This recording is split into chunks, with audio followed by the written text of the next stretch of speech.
around the state, and we always go to places that spark creativity, a little bit inspiring. And I haven't been here before, but from what I've seen, it's pretty amazing. So I hope you take a minute at the end and look around if you haven't been here either. So who's new to Friday Cafe? This is your first time at Friday Cafe.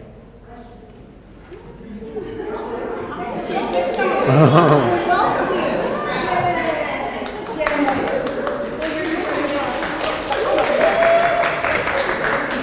Well, you entered a group and we'll never let you go. You're in it for life. But you're in it with wonderful people, amazing resources around the state who do this work called family and community engagement. And it looks very different all over the state, but amazing things are happening in your schools and districts. And I love Friday Cafe because I firmly believe that the innovation and growth in our field comes from the ground up. So we learn from you, and you learn from each other. And one of our goals at Friday Cafe is that you leave with an aha moment. So be on the lookout. They'll be happening. And it may be something our wonderful conversation catalyst says, maybe something your neighbor says, and it just be something that sparks something. So I hope today you get connections. I hope you get sparks of inspiration.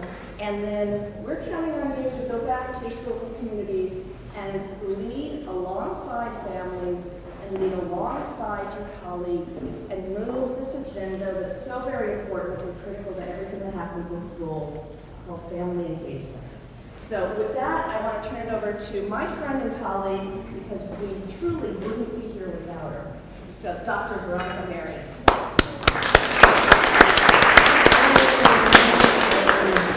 So happy to see so many familiar faces. My name is Veronica Marion, and I am the project director for the State My Family Engagement Center.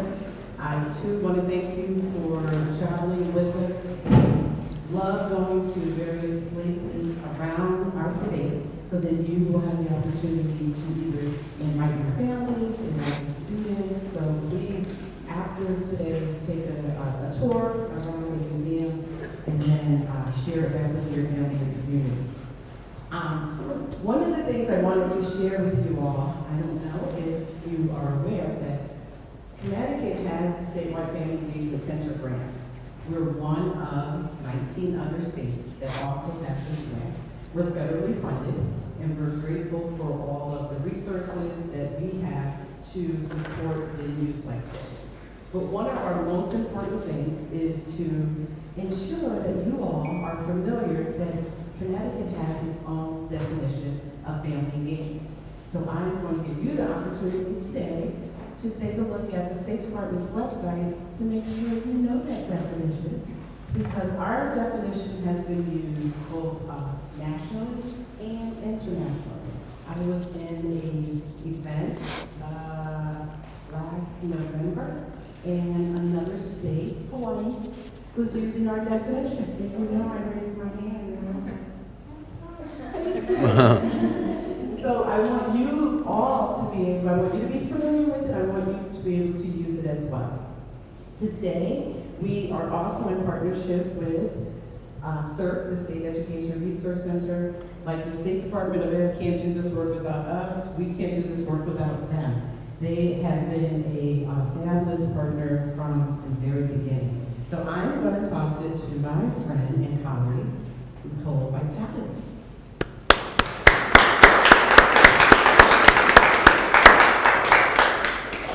Thank you, Veronica. My name is Nicole Vitale. I'm a consultant with the State Education Resource Center, and I'm very excited to be here with you today.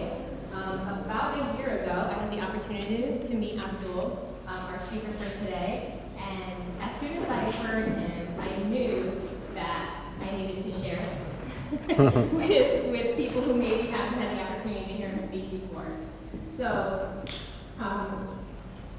throughout his presentation, I was engaged and I was inspired by his wisdom and his experience in being a true champion for fathers and for families. So I thought to myself, who better to share him with than you, our Friday Cafe friends, a group of knowledge seekers, our feet on the ground, and our champion for families in schools and communities. Abdul is the executive director and founder of My People Clinical Services, Yes. They're already calling for you at the moment. Which was established on March 5th, 2005. So happy 20-year anniversary. Thank you. So give him a round of applause. 20 years. Under his leadership, My People Clinical Services has become a beacon of comprehensive therapeutic and non-therapeutic support, offering a diverse range of services and programs. At the core of the organization's philosophy lies its mission: to enable my people to help your people so that our people will succeed. He is also at the helm of the nonprofit wing of My People Community Services. I'm not going to read his whole bio because I'd probably be up here for half of his presentation, but I could go on and on about his accomplishments and achievements, but I'm just going to highlight a few. He's also the creator of the Manhood Tree program, which he may speak about today, and he's also an author and has recently published a book, 21 Levels of Fatherhood Engagement. And lastly, he serves as one of the tri-chairs for the statewide Fatherhood Engagement Leadership Team and is a statewide trainer for the Department of Children and Families. So I'm going to pass the mic over. Please welcome our amazing presenter for today, Abdul Rahman Mohammed. Thank you.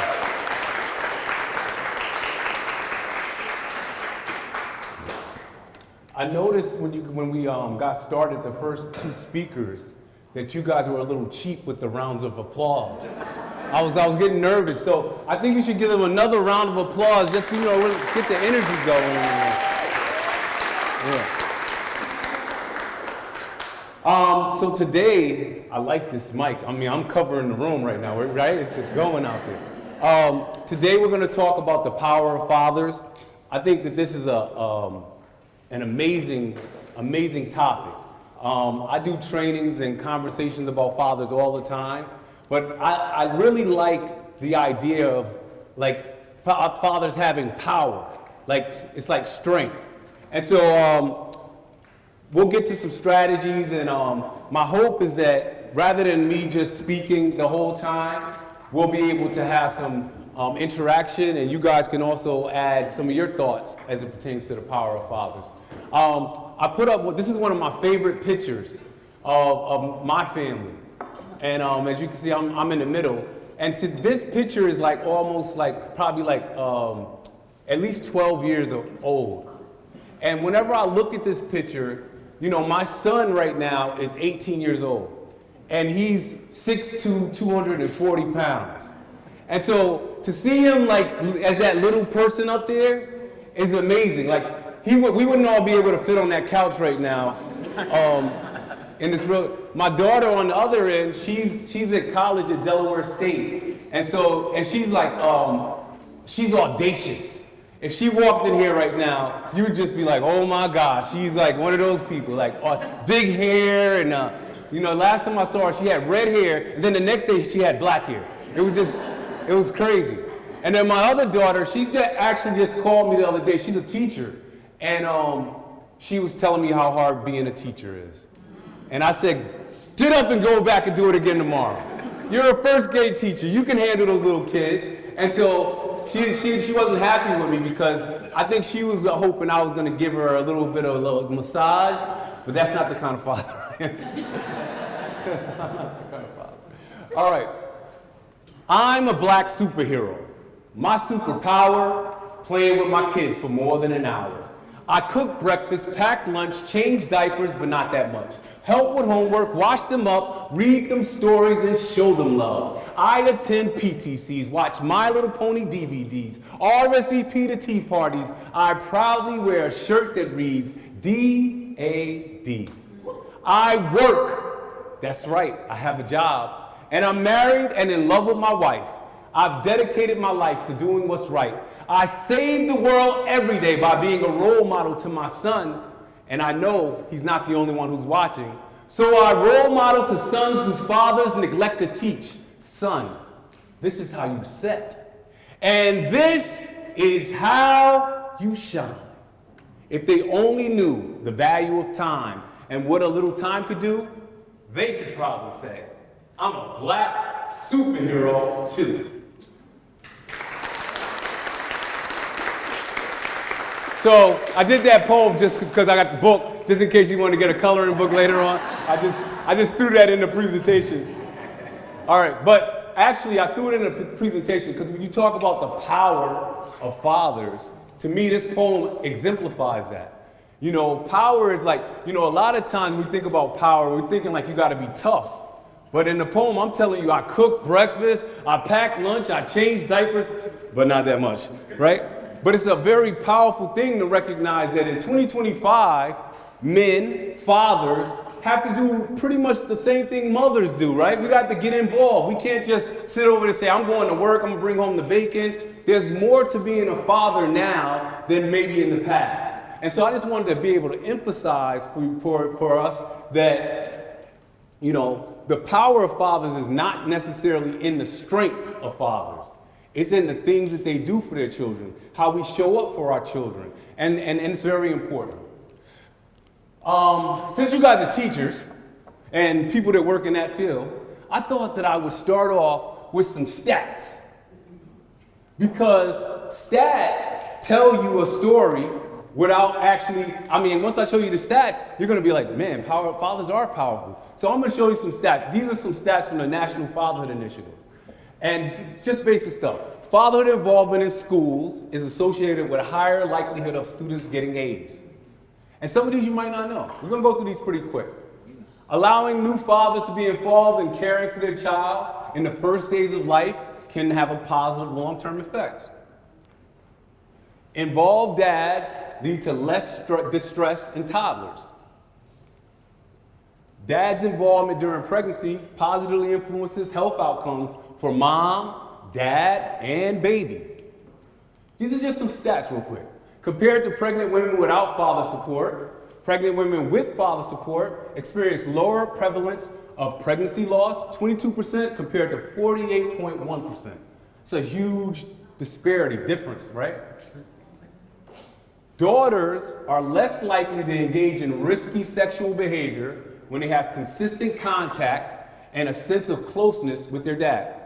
Listen, this one is important to me because it's not saying that maybe you in the relationship where you and the mom didn't work out, but you're still there. You're involved in your child's life. So you have consistent contact. That means every weekend.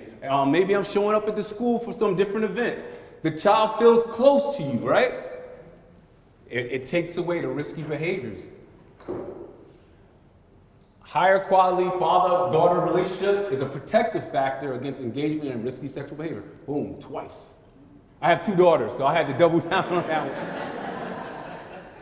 There are 176,000 stay-at-home dads responsible for caring for 332,000 children in the U.S. So, you know, when we start thinking about the children coming to our schools and stuff like that, we have to know that there's a percentage in the state of Connecticut that are stay-at-home dads, not mom. So when you call the house, the person you're going to have to talk to, the person you have to engage is dad.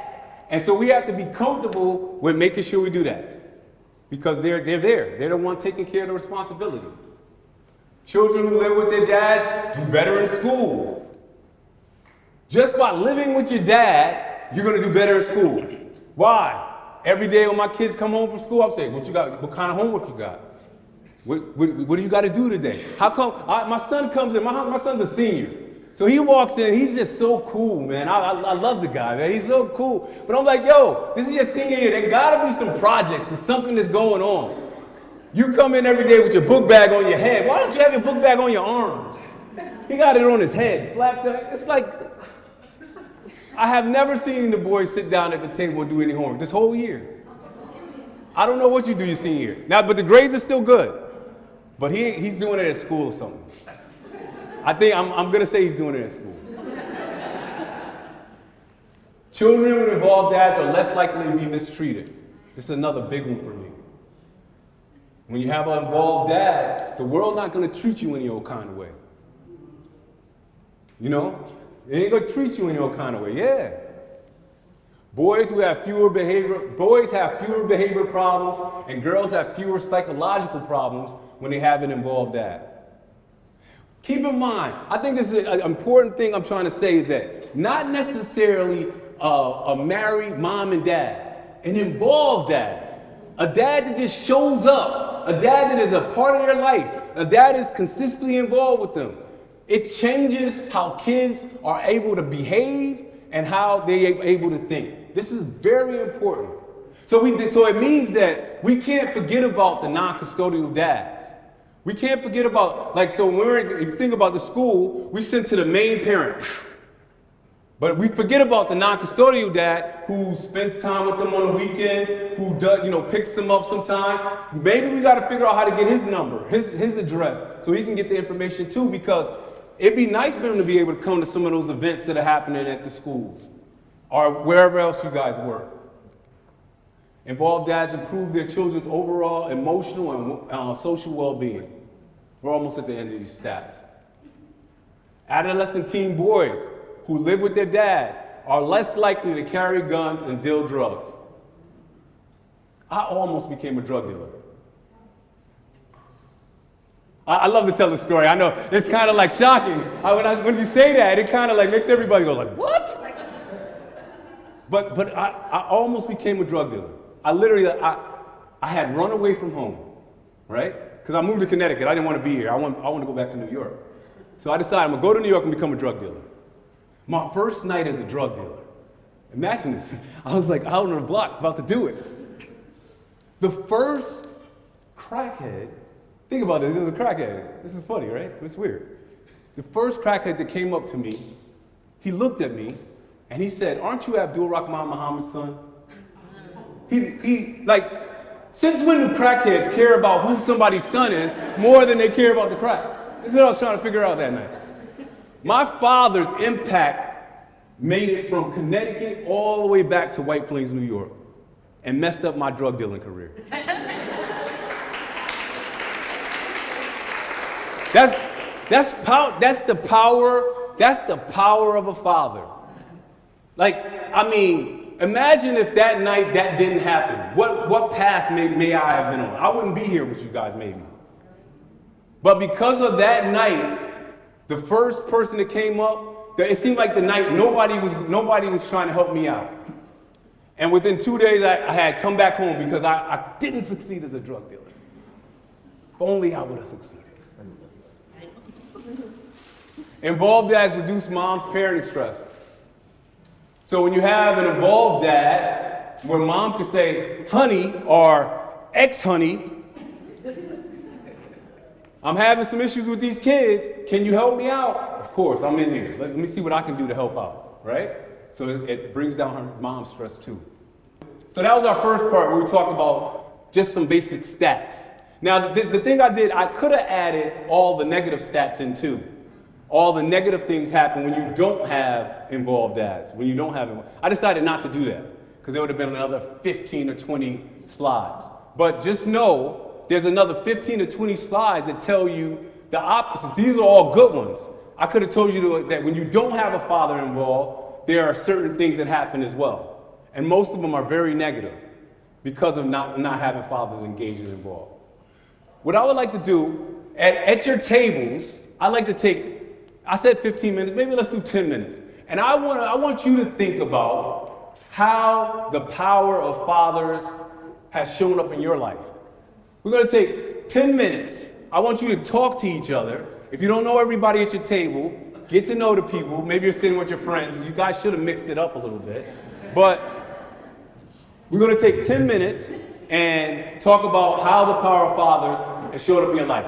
Time starts now.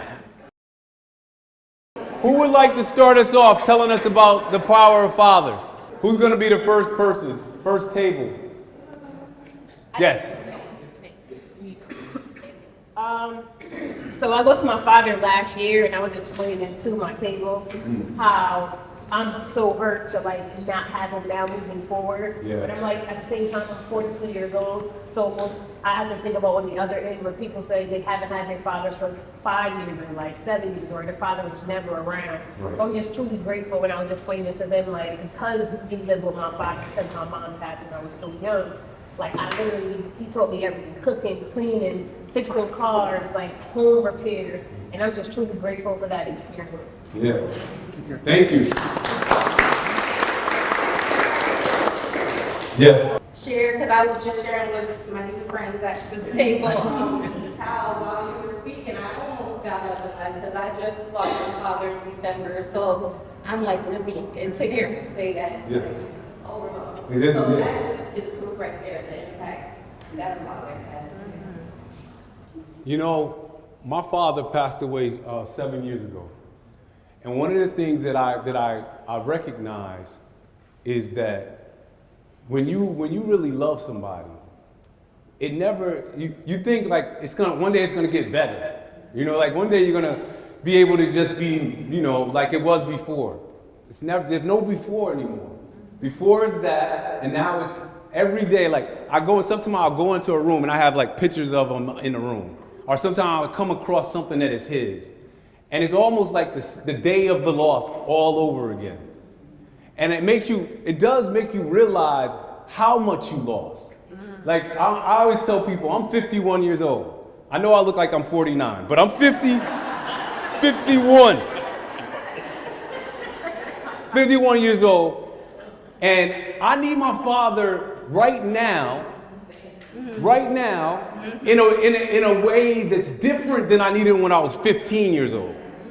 Like there are things, like there are manhood things, there are fatherhood things that I want to say, yo, Dad, what do you? But I have to figure it out. And so it's a crazy thing when you imagine. So think about those individuals who never had their dad, right? And they've been figuring it out their whole life. And I'm doing a speech next week. I have this poem, and it talks about how because I had a father, he protected me from like all of the like things that were like even like trying to be a drug dealer. He kind of stepped in front of it, right? And so it's like, but then when you are 51 years old and you don't have that protection anymore, now you're getting the hits that I never even knew about the hits. And so now as a man, a grown man, I'm experiencing things that I never would have experienced if my father was still there to be able to protect me. And so it's a loss, and the impact of fathers, it never goes away. And actually, I think it gets even more important as you get older. You think, a lot of people, they're thinking, I don't know, whose parents in here? We're the parents, we're the fathers. Okay. So, but parents, all of you. No, but there was a time, there are some people who believe that parenting is until 18 years old. They're like waiting to, oh man, when they turn 18, we're gonna get them out the house, we're gonna try to figure it out. And what I'm trying to say, fatherhood, I have this saying, fatherhood is forever.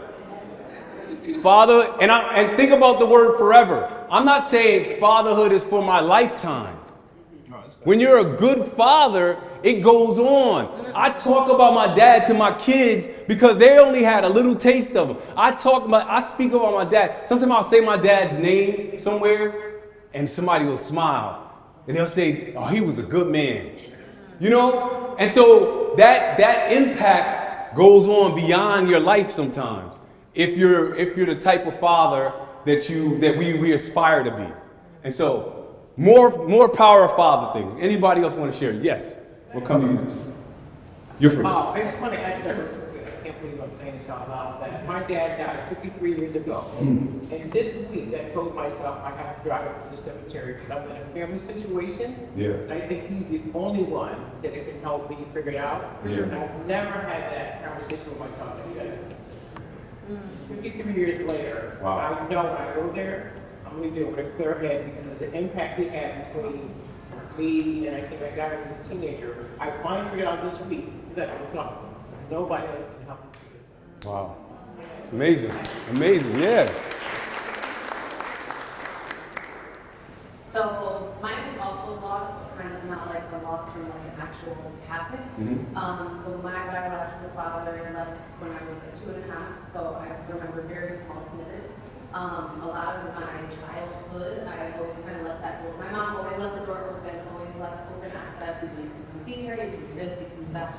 But he ultimately chose another woman and her kids to kind of raise and all that stuff. So like I had loss in the sense of like And I think I kind of experienced it as a parent myself. Like I have 2 kids, 12 and 6, so like thinking of all the things that they do, all the things that I've done, I think for me the impact is a little bit different. I think it motivated me more to be better. And I do have a stepdad who's been involved since I was like 8. He's been there for every milestone, every major event, you know, every time I'm in trouble, all the good, all the bad, all the between, you know, he's been there for everything. And his impact for me is like what I think keeps me going. But I always still have like that small piece in my heart that I always just wish that my dad would have stepped up and been like, you know, like, even just an apology, like, I'm sorry, you know, I couldn't be there for you, but like, for me to see him raise other kids, like, well, you could do it, just not for me, or my other siblings. So, the impact is different, but it's more motivational, like, I'm not gonna allow that to be myself, and even when I had my own kids, like, with my husband, we always made it back from the beginning, like, if for whatever reason you and I don't work out, we've been together since we were in high school, so it's going on 16 years. Nice. So, like, if for whatever reason it doesn't work out, like, I need you to promise me you'll still be there for them. Not for me, but for them, because I know what it's like to not have that, and I don't want them to have to feel this. Right. And shout out to your stepfather too, right? Yeah, yeah. Okay. Yes. I told the table, I said, my dad's annoying. But listen, and I want to say this with a little grace. My dad, when I was younger, he called me before I went to school, when I came home, and before bed. He called me 3 times a day.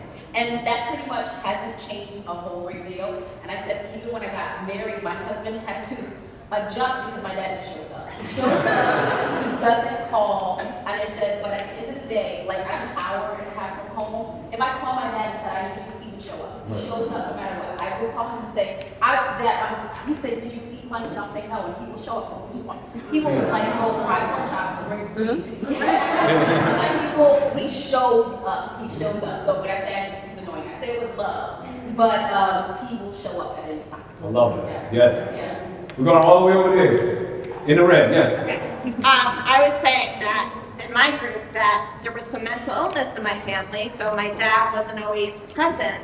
What's interesting to me is now as a grandfather, he's very, very involved with my kids and like the support for them. So although part of me is a little jealous that they have that, and I'm thrilled that they have, and also they're older now, that they have their grandfather for support. Yeah.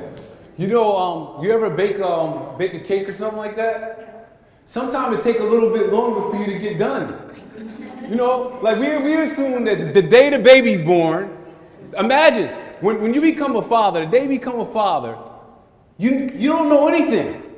You're taking this little baby, so some people take a little bit longer to get done. And so you missed it, but then your children are benefiting from him being fully baked. Fully baked now. Yeah. Anybody else? Yes. So I actually was raised by a single dad. I come from a Latino family, and where I come from, it's very common to have like that macho man personality. And so I didn't have my father with me until I was about 7 years old when he finally decided to fight for custody with my mom. And amidst all the turmoil, I was able to go live with him, and even though I was stripped from my entire being, my family, my mom and everyone else, we lived in Puerto Rico after that. It really helped me understand what it was that I was missing as I got older. Because those teenage years of my life, I realized that if I would have kept growing with the mentality that I had, I would have been like a pretty early mom, young mom, but just what is seen, you know, you go to high school, you get a boyfriend, you get married, and it was really that sense of foundation that he built into me to be able to fight for me. When his wife and my stepbrother were knocked out of me moving in, she gave my father a choice. She said, either send her back with her mom, or we're done. Yeah. And so my father decided to be a single dad from there on. And because of that, I now know and understand what it is to be able to fight for my kids and to do the work that I do for them. I love it. Yes. More power, yes. This is kind of like different. I did have my father, he was like very older generation than my mother. They were 10 years apart. So he was not really too connected with me. When I was 18 years old, I came here as an exchange student, and I lived with my uncle and my aunt. And the father figure in my life ended up being my uncle up to today. And it's interesting about the way we meet because that was missing in my life. And now, despite every circumstance, good and bad, he has been my father figure. So sometimes you just replace it or it comes to it was just like, I don't know, he's a blessing. One of the things I always say is that we can't forget about paternal family. So your father had the benefit of a brother, and that you get the benefit of the brother.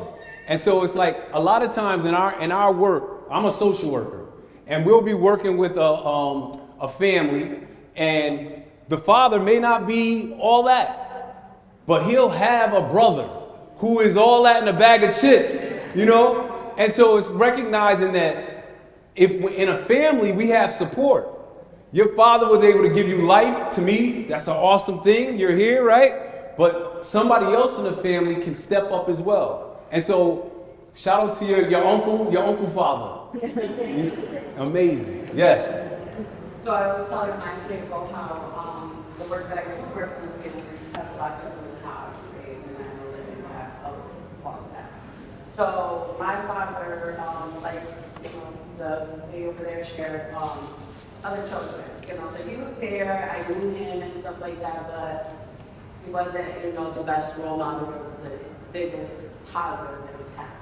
And then when I had my own children, I tried very hard to, just raise them and how, he was supposed to be and stuff. So when their father and I separated, it was a struggle at first, but I made sure to stay patient, not get too bitter, try not to get all those negative things that can happen when you something can happen, and just be patient with the man because he didn't have a father. And so knowing that and just understanding how he grew up and he had to learn these things, being patient with him, allowing him to learn, and never taking that away from him being a father. So to this day, he is present, he is active, but I still do the reminders, I still do all that stuff, but it's like the boys don't want to know that, and it's okay, because at the end of the day, they still have him, and that still show up. I believe 100% that it's, it makes a difference. And so I'm going to take that away from my boys, and it's hard, but the impact of the father is definitely important. I appreciate you keeping it going too. Who else? Did we get anybody from this side of the room? This side? Did we get? Okay. I don't know, but as you're speaking, yes. Stepfather and his son walking back. Yeah, that's it. I planned that. I gave him $5 when I came in. Just walk by. Don't even look at him. Just walk. No, I don't. Anybody else? The power of fathers. Yes. Yeah, we were talking a little bit, and I'm just not going to talk about my father, I'm just talking about me working with fathers. As I'm a parent facilitator in Stanford, and we do parent groups, and we're fortunate enough to have more participation of fathers, but especially with the Latino families, many times when you try to contact fathers, you talk to them and their answer is like, you have to deal with the mother. I don't even know who the teacher is or who they know nothing. So it's very hard to try to change that mentality that you matter and what your decisions are changing the future of your child. So I think it's important to recognize that certain cultures, and I'm not saying all the Hispanic parents because there's a lot of them that do participate, but I get a lot of that answers like, you have to talk to the mother that I'm working, that's her job. Yeah, mentality, right? There's a lot of men that are still on, I'm gonna bring home the bacon. But in 2025, the bacon ain't enough. And so we gotta just keep trying. We gotta keep talking to them. And we're gonna talk about some of that. Maybe we come up with some strategies that we can get some more engagement with them, Yes. So I did talk about loss, and I lost my dad 37 years ago. But I would say the power of fathers, for me, identity. So in the short years that I had with my dad, he was adamant that I was crystal clear on who I was. That's right.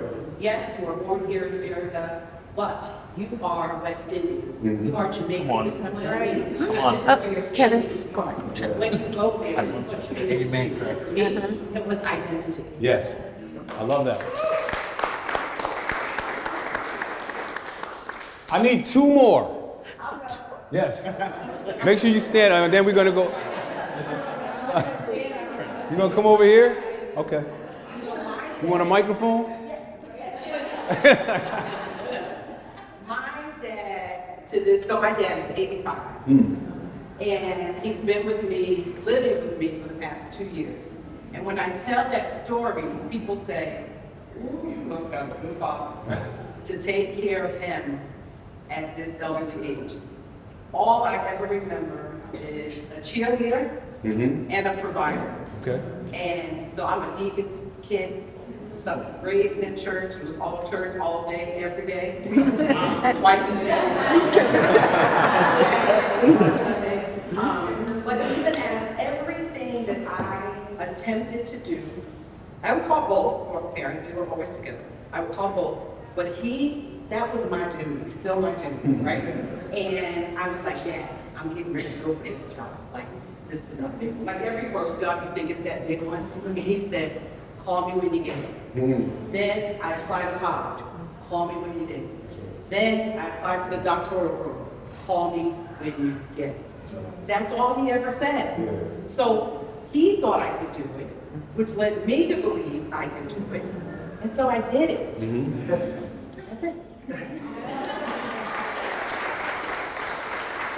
Cynthia. Christina. Oh yeah. So I'm going to close it out. Close it out. So my dad is my best friend. Nice.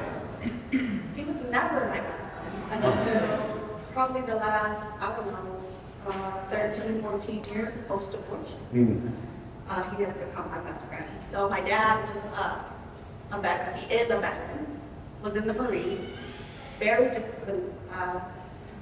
Our punishments would be kneeling on a tiled floor with the ridges on it, just so that we could act right. That's what I remember, right? And then my sister started to have children, and he got soft. That's right. Then my sister's children began to have children. He got softer with the great-grandchildren. But over that time, as I saw him like build these different relationships, somebody else said it in the crowd, maybe it was Reagan, you said that your dad was like kind of standoffish, not really engaged. But then he became engaged with the other kids, right? And so he started to become more baked. He was half baked with me. And now, like, similar to Veronica, I can call him and I call him for everything. And I'm like, Dad, I need to make this money move. So tell me what I need to do. Like, show me, this is what my plan is, am I on the right track? And he'll sit there and we'll strategize.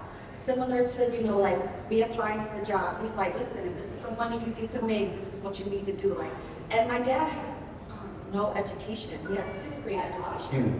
But he raised 3 children. He paid off his home maybe like 20 years ago. Like, how could you not look at your dad as like your best friend after him doing all these things, right? So my dad is my best friend. I tell him that all the time. Dad, you're my best friend.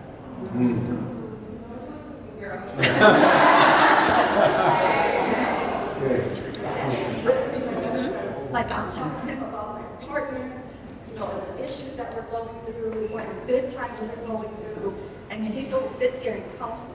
He's such a good human. Such a good human. So that's the problem. I love it. I love it. All right. This is not in the PowerPoint, but I figured I would share this with you because of some of the stories we just heard. So I have this presentation I've been working on.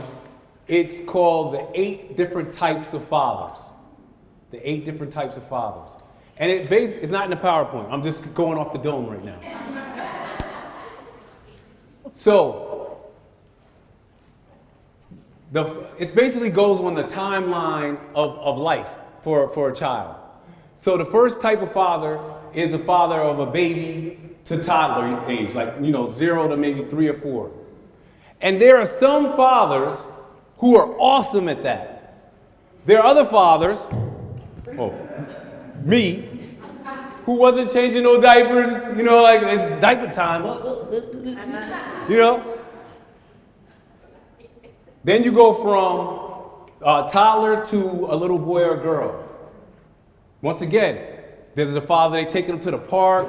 And so the point of the 8 different types of fathers is you have 8 opportunities. Actually, you only have 7, because the eighth level is after you're gone. A lot of us will talk about that. And if you didn't check off any of the boxes, if you didn't get baked before you died, nobody's going to think about you when you're gone. But all of those opportunities, some fathers, they may not be able to get into the game until you're a teenager. They're not a little person type of father.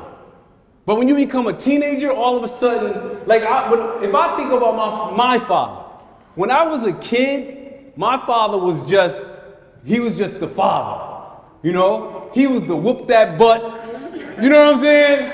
He was I'm going to tell your father. And it'd be like, Sometimes I wouldn't even need a whooping. I'd just be in the room kind of contemplating. He going to get home around this time. I was already done. You didn't have to whoop me. Just tell me he's going to do something. But when I came back from college, and I wasn't planning on coming back from college. I was going to stay down south. But when I came back from college, my father, who said that? My father was my best friend. My father was like the person that he knew everything, right? And me and him had the same name. So his name is Abdul Rahman Muhammad. I'm Abdul Rahman Ibn Muhammad. Ibn means son of, right? And so what you see here today is me stealing all of his stuff. Even down to the beard. This is all stolen. But he was a kind of person, when I was older, I remember the first time my father, I always tell people this, the first time my father told me he loved me, I was going to college. The first time. I tell the story that he gave me a hug. I don't ever remember getting a hug. I always tell people, he probably gave me a hug when I was like a little kid. But all the years up to before I went to college, I wasn't getting no hugs. The day I went to college, I was about to go into the dorm. He gave me a hug, and he said, "I love you." And I was like, "Me too." Because he was a tough father when I was little. But when I came back, my father we would talk, we would play cards, we would play dominoes. Every time I saw him, we would just have such a good time. And so some of our fathers are going to show up in the second half. They're second half players. And so just leave the door open for them. Don't close the door when you're 18 because you're mad at them for all the whoopings you got. You were bad. You got the whoopings. You deserved them. No, whatever. Some fathers are not going to be able to do it. Who knows what they're going through? And the funny thing is, the deeper you get into their lives, they have a lot of trauma. My father didn't meet his father till he was 25 years old. His father died 2 years later. My whole life, we were going to go see our grandparents. They weren't my grandparents. Because his father was a Rolling Stone. His father, was a totally different guy. So the people we were going to see that I thought were my grandparents were the people that adopted him when he was in high school. These are things I found out in the last few years. And so one of the things I would say about your father, find out their history. Find out what they've been through, what they've experienced. A lot of times we're living this life and we don't know nothing about our history. We don't know nothing about our father, our great-grandfathers, we don't know anything. Many times parents parent the way they've been parented. Yes. And they don't change with time. Time changes, we stay still. Right. And so our fathers, my dad was a Rolling Stone too. And so they repeat. They repeat, yeah. All the things that they've learned without trying to pick up new skills. Right, they don't know how. So we're kind of stuck in time capsule. But the great thing is now we have all these programs and stuff that they can get involved. Because like in my program, I explicitly say, yo, I don't believe in physical discipline. We got to stop whooping our kids. Yeah. I never got a whooping that I deserved. I didn't deserve them whoopings. Ashley. Just saying, I kind of resonated with like my stepfather as well. He's still but he's still, he's not affectionate like that. So, like you're saying, like, he gave you a hug when you went to college, Yeah. right? When I graduated from my master's program, like he gave me a hug and he said, I'm so proud of you, I love you. Like I just broke down crying. It's like something that I hear on a consistent basis. Yeah. I know he loves me based on his actions and what he does, and he always makes sure I don't go without, my kids don't go without, like he supports anything that I choose to do. But when you said it, like resonated with me too, and like you were just saying too, a lot of the time parents parent how they were parented, right? And so like I've had that struggle sometimes with my own husband and our dynamic because like my father-in-law will try to be like, no, you need to do this and this, and it's like, okay, well that didn't work though, right? So now that we have our own kids, I always tell them, like I think like what happened with me, we think what happened with you, we try to work together to come to a common ground what we think will work. But just because X, Y, and Z happened doesn't mean that that's what we have to do. Like we can change the narrative. It doesn't have to, continue. This is one of the things that I want to throw out there. This is not in the PowerPoint either, but it's good. This is good. It's not in the PowerPoint, it's good. So I personally believe that when we start talking about fathers, we talk about fathers because we're comfortable with the word father. All of us like the idea of fatherhood, but not necessarily the idea of manhood. I feel like fatherhood is a euphemism for manhood. We kind of like skate around manhood, you know? And then when we start really thinking about men and what men have to deal with on a day-to-day. So there's a difference between what a father has to deal with, because fatherhood, we have this fantasy in our mind about fatherhood. About when we think about fatherhood, we think about Bill Cosby on the Cosby Show. We all want Bill Cosby. And then we find out, wait a second, Bill Cosby may not be the right father. So one of the things I really want you to think about in your engagement processes, remember you're dealing with men. Remember you're dealing with men that are dealing with the world. You know, men are dealing with the world in a different way sometimes. And so you know, when we're stoic, when we don't show emotions, when we don't do certain things, the world is on our back. And so I know you want us to come home and, hey, little kid, let's go to the park. But all day at work, my boss was kicking my butt. I don't necessarily feel like the man that I want to feel like. Somebody's over me. I'm dealing with stuff. I'm dealing with racism. I'm not making enough money. I have to be able to be the man, right? And so I just want you guys to remember that I know we like to talk about fatherhood. I love it. But we're still talking about men. And men are dealing with some stuff that we don't always want to talk about. All right, here we go.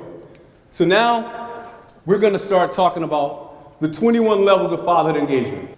When we talk about engagement, a lot of times people just think it's like a one-time thing. It's like, I'm going to go engage this father, boom, I'm going to say hi to him, and then that's my engagement. Thank you. But what I want us to start thinking about right now is how we engage them deeply. How we get down into to the point where they feel like this is a person I could trust. This is a person I can go to. This is a person I want to be connected with. We have a relationship. And the only way you can get that is if you really engage them at a deep level. And so let's go through these 21 levels of fatherhood engagement. So the first level of fatherhood engagement is you have to have the desire to engage fathers. A lot of people don't have the desire. They don't even have, we talk about this, but think about desire. It's like saying, I know I've talked to moms. I know I talked to the mothers. But I know that I need to engage the father as well. And when you start talking about engaging fathers, you also got to deal with your stuff. Because, you know, when in your job, you're kind of like in the power position. You can engage who you want to or not engage who you don't want to. So the father that comes in with the mean face, you're like, not engaging him today. I'm going to pass on him. I'm going to go with the guy that's smiling. Or the guy with the nice brown suit. Yeah, he's easy. He's friendly. No, we have to have the desire. We have to say, yo, I'm going to engage all the fathers. And then this is before we do any of the talking. This is like a moment in the mirror. This is you saying, I'm gonna commit to it. I'm gonna make myself have the desire to do it. And if you don't have the desire, you need to talk to somebody about it. Because we talk about family engagement, but when we're talking about family engagement, we're not talking about fathers. We're talking about mothers and the kids. When you don't have the desire, it's saying, oh, well, I'm the family engagement officer at the school, but you're only talking to mothers and the kids. But when you have the desire, you're going to make some moves. You're going to do some things differently to be able to engage the fathers. All right. Encourage father's presence. So pick up and drop off meetings and events. So when you do those flyers for your events, when you have a meeting, you have to be intentional with inviting the father. You got to make sure the flyer gets in his hand. If it gets in mom's hand, she's going to put it in her schedule. Maybe she's going to show up. She's going to be a part of it. She feels comfortable. Like she feels good at the school or wherever you guys work. The father, I don't know if he feels like he's invited. I don't know if he feels like he's a part of the team. And so you got to encourage him. When you see him at pickup, hey, Mr. Johnson, how you doing today? Hey, man, you picking your kids up every day, man. I just want to let you know we got an event coming up. We'd love for you to come out and give out some cookies. You guys will quickly ask a mother to bake some cookies for something. Won't ask the father to do nothing. Hey, Mr. Johnson, I notice you walk around with a tool belt every time. Our door is not working. Maybe you could do that. Maybe you could help us out with that. We have to encourage their presence. We have to think about opportunities that we could be able to bring them in, to make them a part of the team. No father's names. Mr. Johnson. Is your name Johnson? No?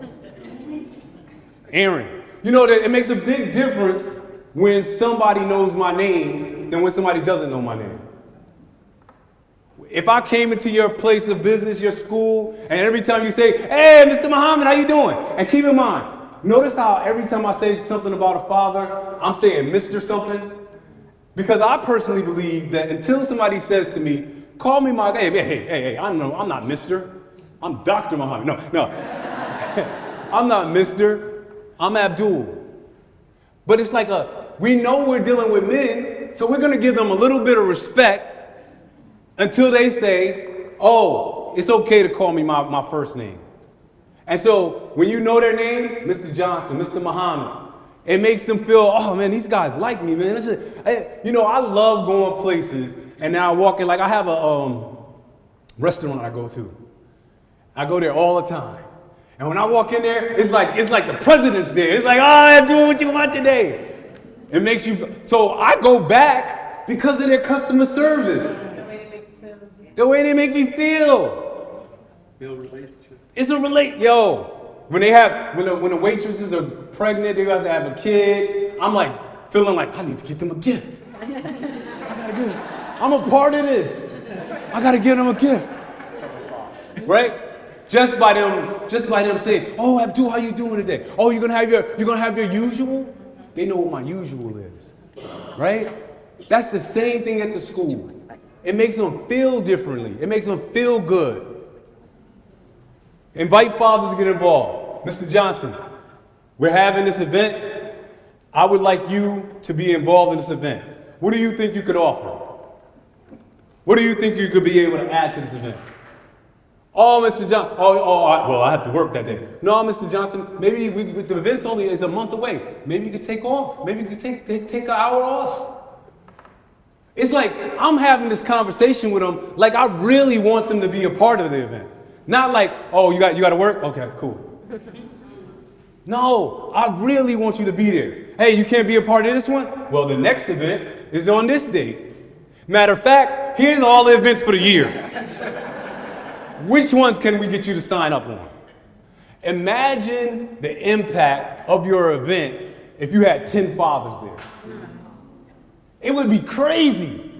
It just changes the room. If 10 men walked in here right now, it would be, you guys would be like, I know there's some other men in here. I see you guys. But I'm saying literally right now, if 10 guys walked in here, it would have an impact. If a group of your kids saw the fathers there, they would be a little bit different. They'd be excited. And the thing is, we know that at an event where fathers are there, they're gonna do things differently the way their mothers would have done it.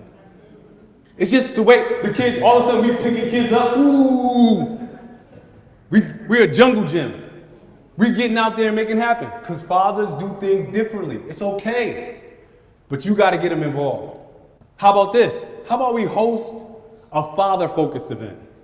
So instead of doing the normal stuff we've been doing, how about we create an event specifically for the fathers in our program?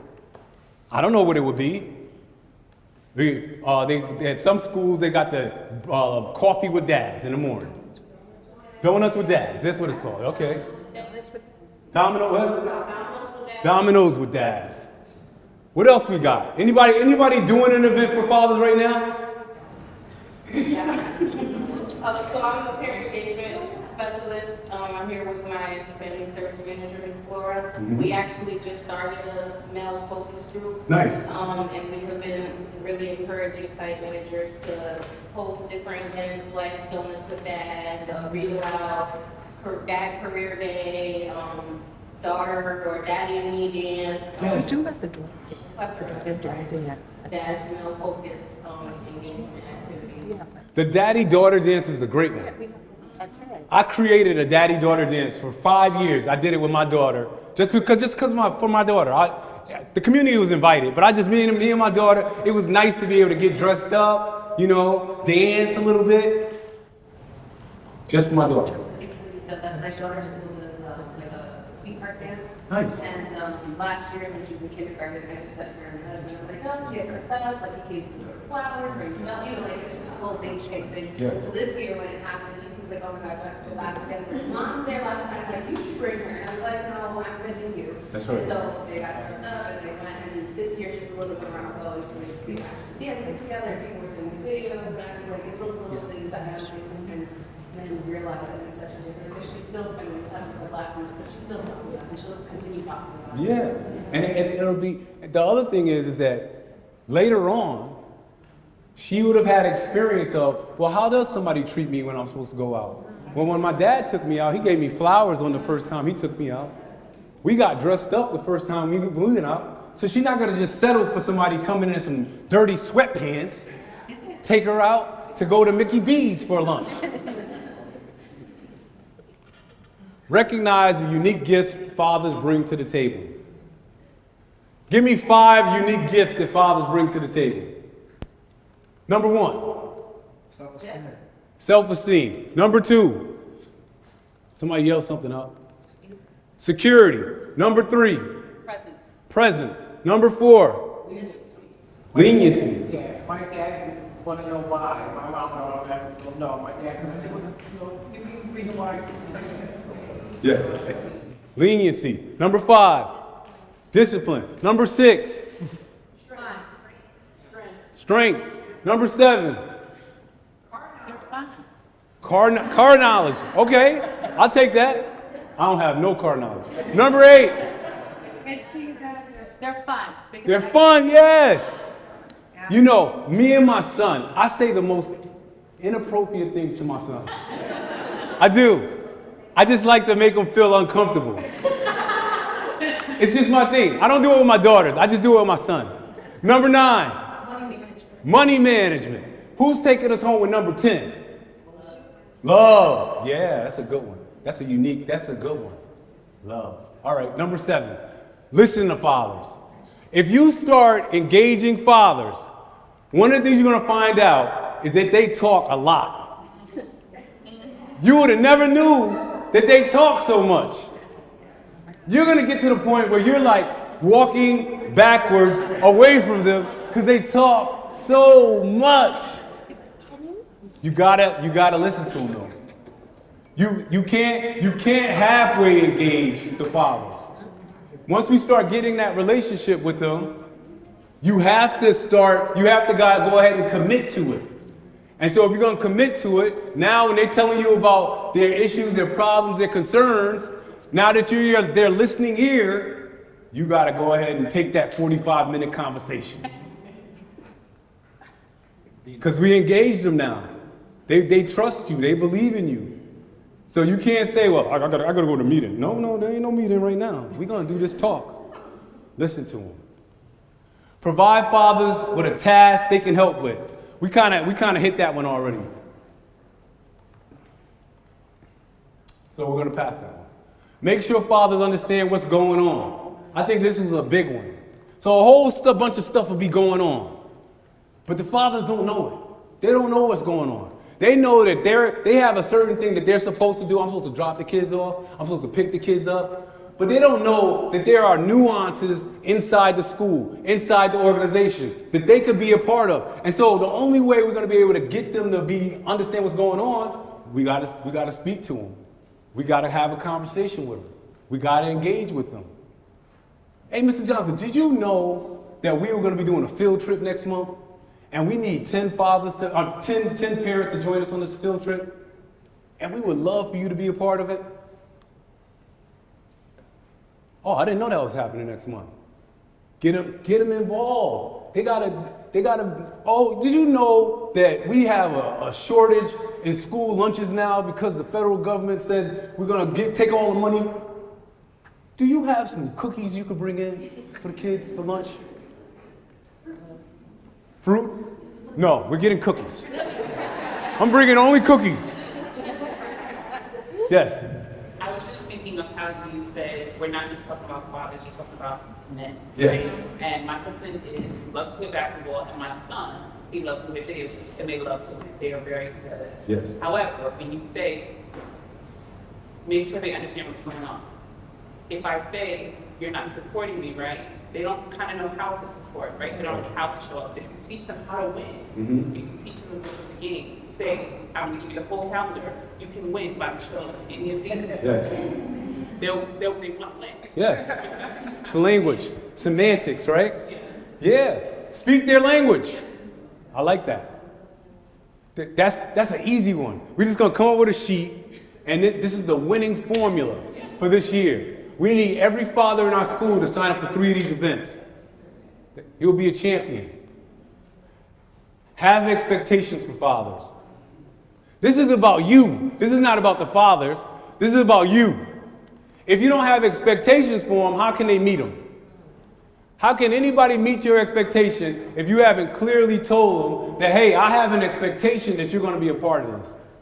That you should be one of our top dads in this program. And so, when they know their expectations, they'll meet their expectations.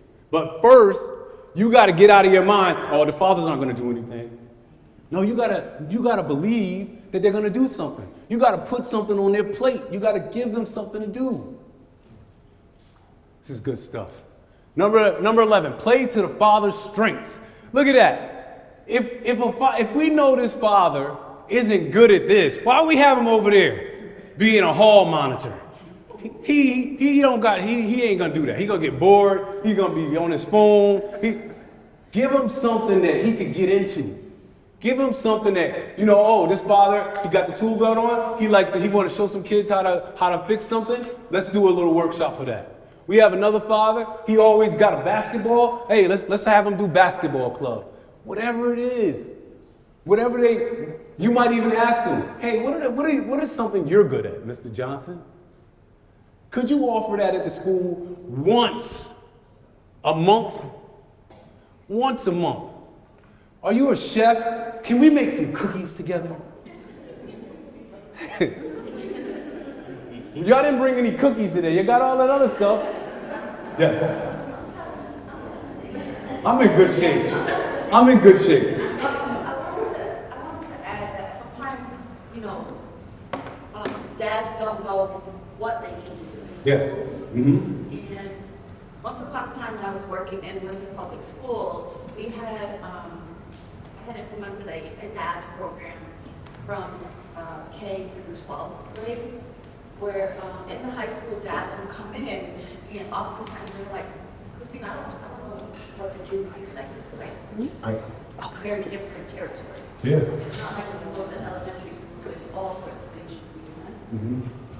And one of the things that we needed at the high school was really to help us manage kids not walking talks because they were just like skipping lessons. So sometimes, even though like we can't speak to the specific skill that they might be interested in, there's still a need for them to connect with students in a way that they may not see as prevalent or important, right? But for the school, it's so important for the students to have a connection with a male because we know that education is primarily dominated by women. Yes.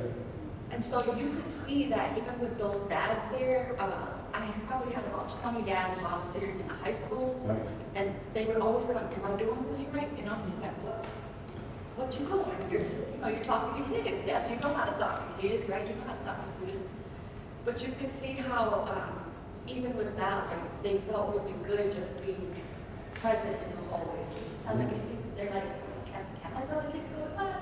Yes. Tell them to get out the bathroom. Right. Right? Like, tell them to go to class. Yeah, tell them to get out the bathroom. Talk to them about their classes. Show them that you care. And you can definitely see, the confidence in dads. Yeah. When they start to show. Yeah. But also, tell them about your future. Like, it's an opportunity to say, hey, the reason I'm able to come to this school in the middle of the day is because I have a really good job. And you might not be able to get a really good job if you don't go to class today. You know, there's a difference when you have that flexibility, you know, to be able to leave your job for the day, to be in there for a few hours, that means something. Hey, you know, what are you thinking about doing when you get out of this high school? You gonna walk around all your life, or are you gonna commit to something? You need, these men are able to do that. These fathers are able to do that. And so I love that idea.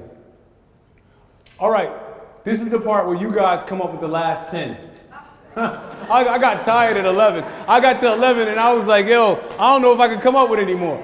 But I figured we go back into our groups, and I would love for you guys to see if you can come up with the last 10 levels. So you saw where we started. We got to go deeper though. And so we're going to take 10, 15 minutes, and we're going to let you guys think about the last 10 levels of father engagement.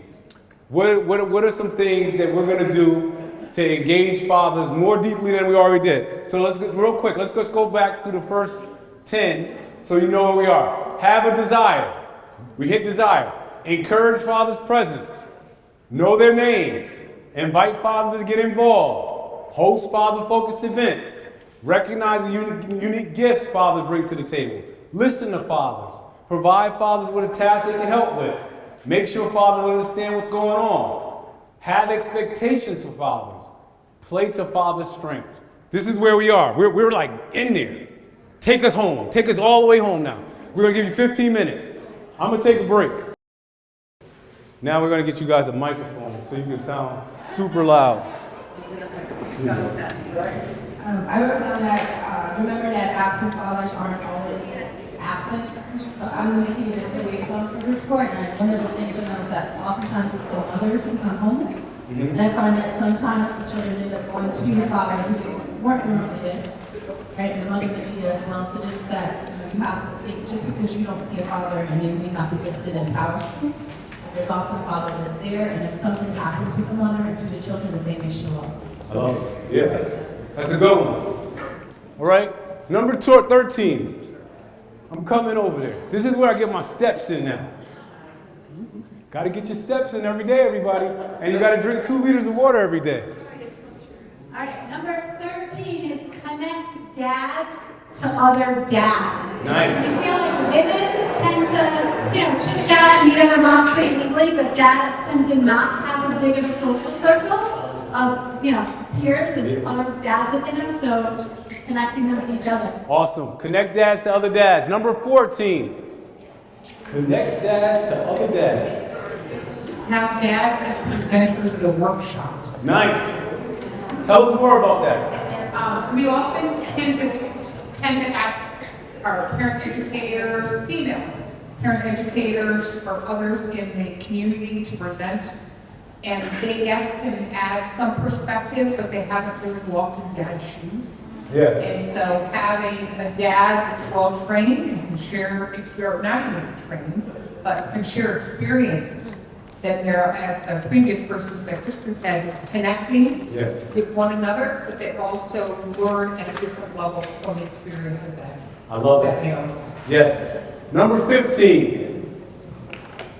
We talked about starting early Yeah. here, so not waiting until we're in kindergarten or first grade, but also looking at all the daycares and the family resource centers in the area and making sure that we're starting at that level. So that's I love that.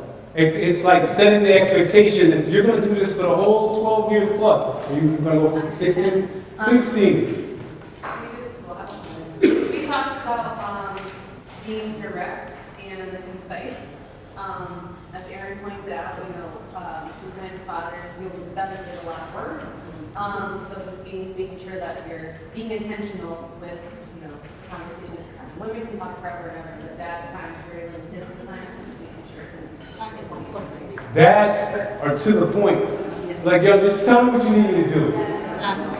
Don't talk me to death. Number 17. You spoke about identifying their needs and interests and providing resources based on those. Say that again? Identifying their needs and interests and providing resources based on those. Interest. Needs and interest. Number 18. Going down.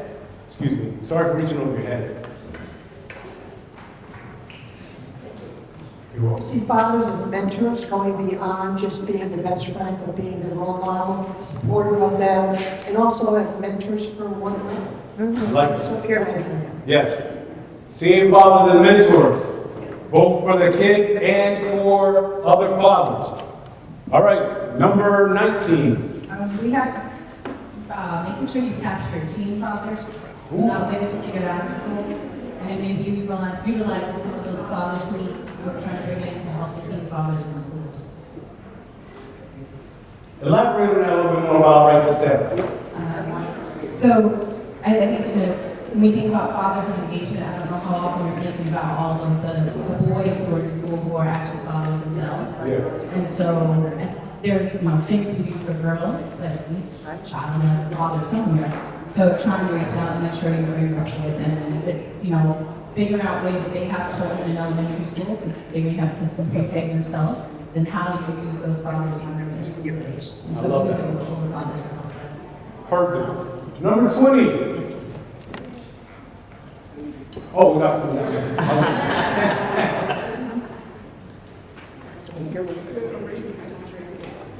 You got 21?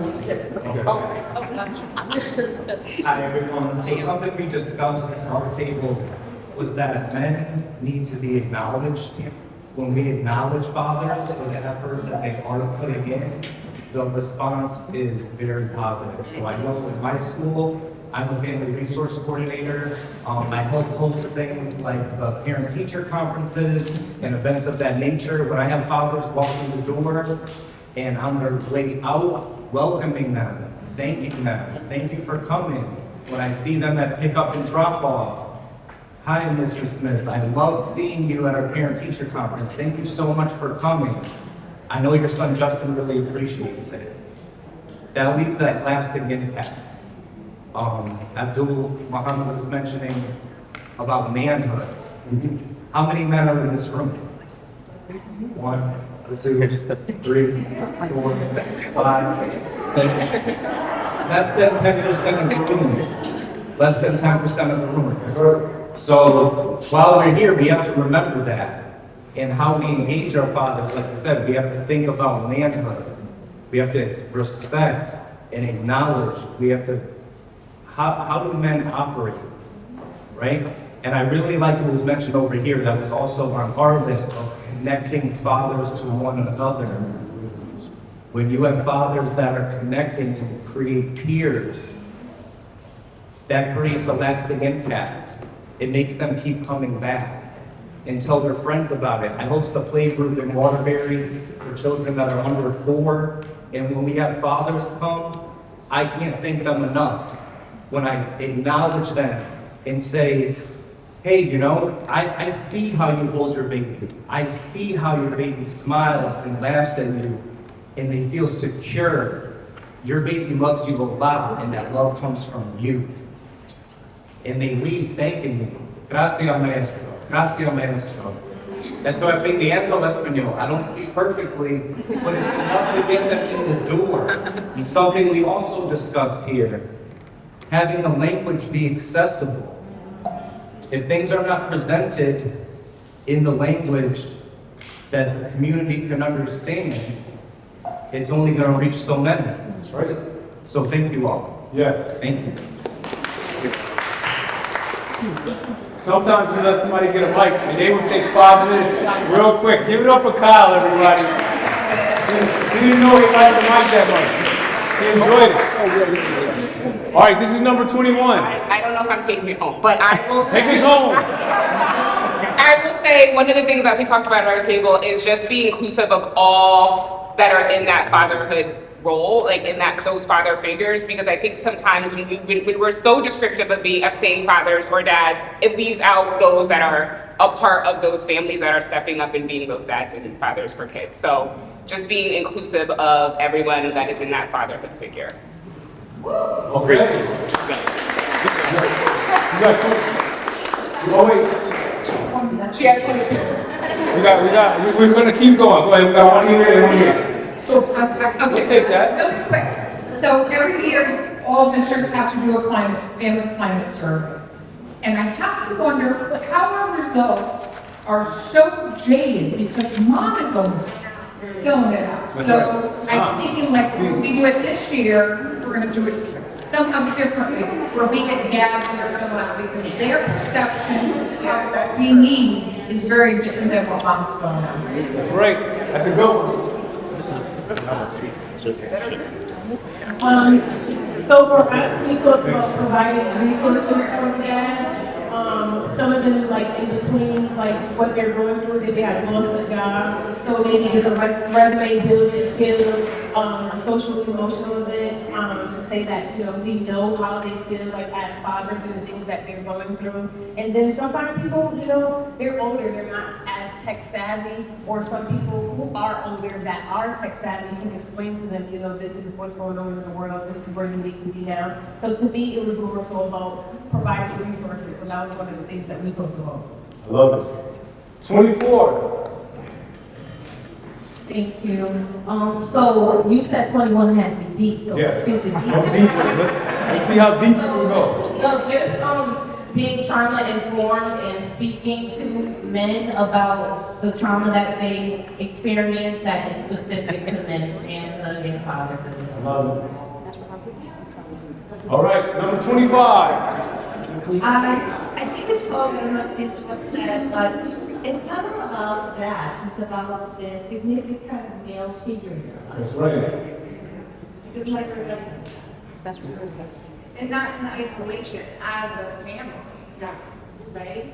And you're a father to a child. Yes.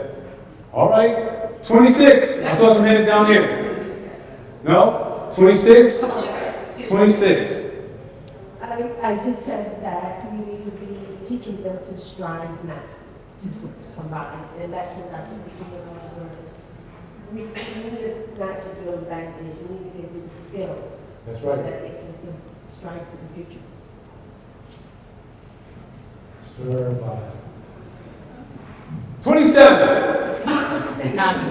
There's a lot of stuff up here about like skill building for the male figures, and also like opening up pathways to these different like school governance or PTOs or boards of ed, like really opening up those doors for the male figures to be able to participate and be in those places where decisions are being made. And this goes back to the statement we made about making sure they understand what's going on, because it's important for them to be there. We need their voice in that room, right? 28 and then 29. We're stopping at 30 no matter what, so you guys just need to chill out. We're gonna come here and then I'll come there. So I was just gonna say, going back to some of your statistics, but showcasing and highlighting our fathers and our, father figures, I think kind of helps encourage others to be like, hold on. What are you? Father of the month. Yeah, like, what is going on over there? Like, I want to be a part of that. So showcasing and highlighting is important. I don't know who number 2 is. All the way back. I just wanted to piggyback on what the person in the back was saying over there. And I think a good way to get camp fathers involved is to build a platform to allow them the space where they can thrive. Like we talked about this in the table, building workshops geared towards fathers, like engineering, project building and things of that nature that fathers enjoy to do with boys and fathers. I love it. So it's like basically go to their interests. So we're bringing them in because they have an interest that they want. It's not about the kids necessarily. It's about the fathers now. We're just saying, come on in, use our space, and we're going to talk about something you're interested in. I love that. Well, if you're not a musician, it's fine. You want to get kids excited, you want to want to bring the children in, and it becomes sort of fun. I love it. Number 30. Number 30? Yes? Just lost my train of Oh, you lost your train. All right, this is your chance. Okay, so we were talking about Marshall, the one that had the loving, annoying dad. Yes. We're saying how, we were saying, well, what is the dad's interest? We should go to where they are, like, they like cars, and take her dad to a car show. Stephanie is going to take her dad to deal with the grass Tyson. Yes. And the dad is thrilled about this. So where do we go where they are? Let's go where they are. Go where they are. All right. I did have some other. I didn't stop it. I know it's not gonna wrap it. But I'm just gonna show my last few things, okay? Because I think all of yours were great. I'm actually gonna steal some of them. So if you ever come to another presentation and see something you said, just know it was good enough to make the presentation. We should be rooting for fathers, though. We should be like literally saying, come on, let's get, right now I want to hear you guys as if I was a father you were rooting for. Give me some love. Root for fathers. All right. Encourage fathers. Encouragement is so important because fathers don't often get encouraged. They're the man. And so nobody's saying to them, hey man, you can do it. Don't worry about it. Invest in fathers. Investment means you got to put some time and money. You got to do it. If your budget don't have any money in it for the fathers, you're not investing in fathers. Validate fathers. So when you were talking to a father and he's right, let him know he's right. Validate him. Hey man, you're right. We haven't had any programs for you guys. You haven't given us any reason to come into the school. Validate them so that you can make a change. Share the success of fathers. Right now, we're supposed to do that, but we don't have that much time. Because they're like, yo, you gotta wrap it up, B. See, I'm gonna say, tell me 3 success stories. Somebody tell me 1 success story. I can't let this in the past. I know someone has a good story about a father, and I just want to put it on a highlight. All right, go ahead, Christine. Again, once upon a time when I was in Windsor Public Schools. Go Windsor. Go Windsor. Go Windsor. She's the mayor. But she's not here as the mayor. Actually, it wasn't. Well, it's kind of a hybrid. So I was also in Bloomfield Public Schools, and so that's where I started my fatherhood administrative. So we're going way back. Bloomfield Public Schools is in the house too. I ran a fatherhood program called Watchdogs. Like $5 per dad to implement. You put a tickler in there. And we had this one particular dad where he was the top dog. And he would go and help us recruit other dads in our school communities to come to these watchdog events and show up in the schools to volunteer. So when I left Bloomfield and went to Windsor, I brought him with me, and he helped me to launch these other programs, the watchdog programs in Windsor. Nice. And so he was the dad, because this wasn't launched in this district, so he was the dad who was talking about what impacted me for other dads in this other school district, right on the borderline. Fast forward, I believe it was CFSP who put together a family engagement conference. It was good, so it was them. And I had him speak as the keynote speaker and talk about this program. So I brought him along with me, and he's a really dope dad. I really love dads. I really love the whole fatherhood movement. I feel like they're not supported in spaces and places, and I feel like there's a lot of dads who do really good stuff, and we need to elevate them and lift up their voice. And so I'm pro dad. And so this dad, like, just did some really amazing things. He spoke about his journey at this conference. I don't know what impact that had across the state with other folks, whether they went ahead and implemented this Watchdogs program. But if you never heard about it, it's really a dope opportunity to implement here in school district. So. Awesome. Thank you. Thank you, people. All right. Last few.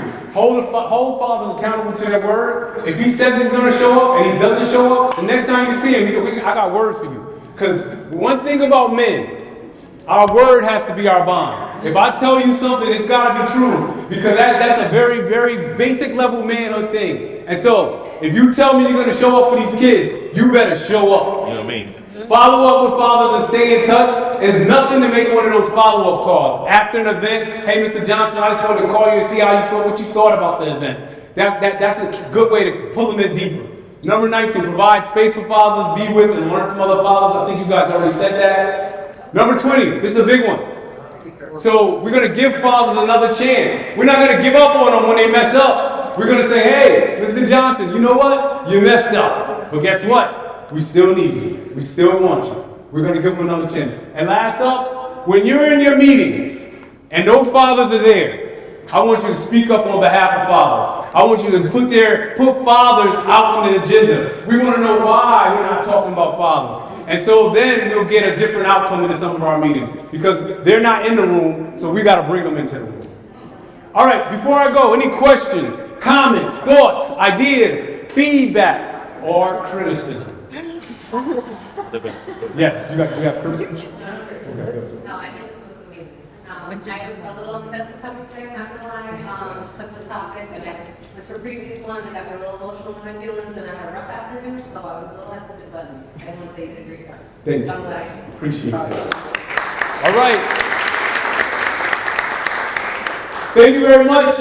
And there's all my information. If you want to get in contact me, look at that picture. Boy, look at it.